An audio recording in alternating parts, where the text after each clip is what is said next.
As with other stamps, the artist who lives in Hilo has done an incredible job. And let me add that he has also contributed his talents directly to Hawaii Volcanoes National Park, designing our park's brochure, waysides, and exhibits in our visitor center as well. As you also heard, he has produced art for a host of other clients, ranging from the National Geographic and the National Audubon Society to Reader's Digest books and the American Museum of Natural History.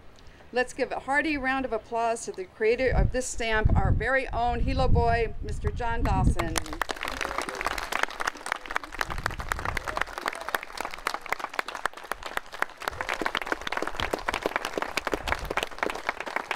I don't know what to say. Well, I'm really honored to be here with all such distinguished guests, and you and what you have said just humbles me. This is a kind of a mixed emotion day for me. My wife Kathy and I yesterday were kind of moping around the house, wondering why we were so sad, and we started talking about, you know, tomorrow, this ceremony is the end of probably 14 years of our life. It's probably the greatest experience in one job that anybody could ever imagine. This job is doing this art is probably the most exciting, important, greatest gig I've ever had and would ever even imagine to have. This is kind of what I dreamed about, and it's a dream come true. Just to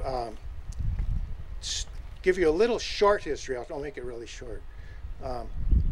Back about 14 years ago, a new art director was hired by the Postal Service, and her first assignment was a 5-stamp set for the Chihuahuan Desert. And she asked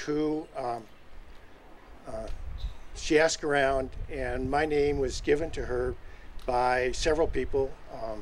Howard Payne, who I had worked with at National Geographic, recommended, and like the senator said, some of the others, Smithsonian. And so she called me and asked if I was interested, and you bet.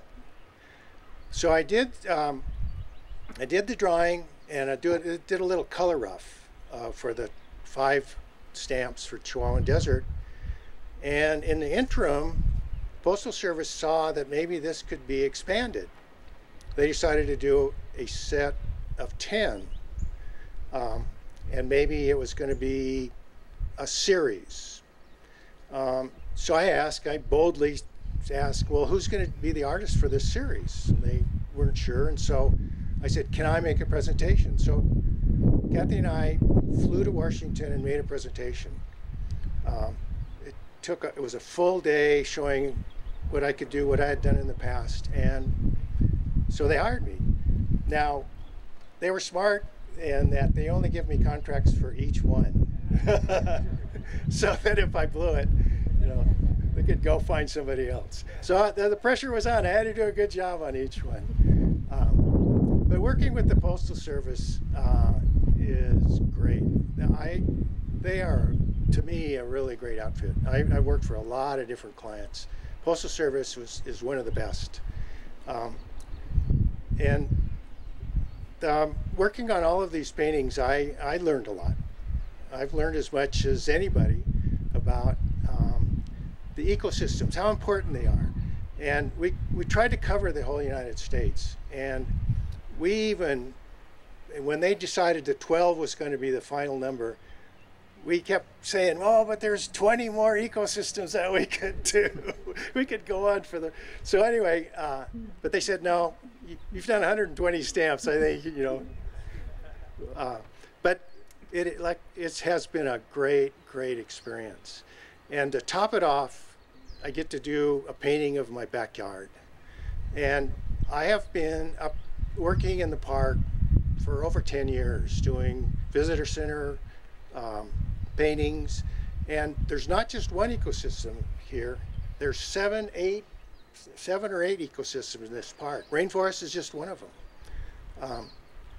And I have seen every one of these plants, taken pictures, did drawings of them. So this was close to my heart. This was a real important painting for me to get right. And I love that Hawaii is the last one, sad as it is. But I love the idea that Hawaii is the last one. And I hope that you all enjoy it and enjoy my art. And it is educational, and I hope that people learn from these stamps. And so I appreciate all of your support, and thank you for the kind words from everybody. And so enjoy.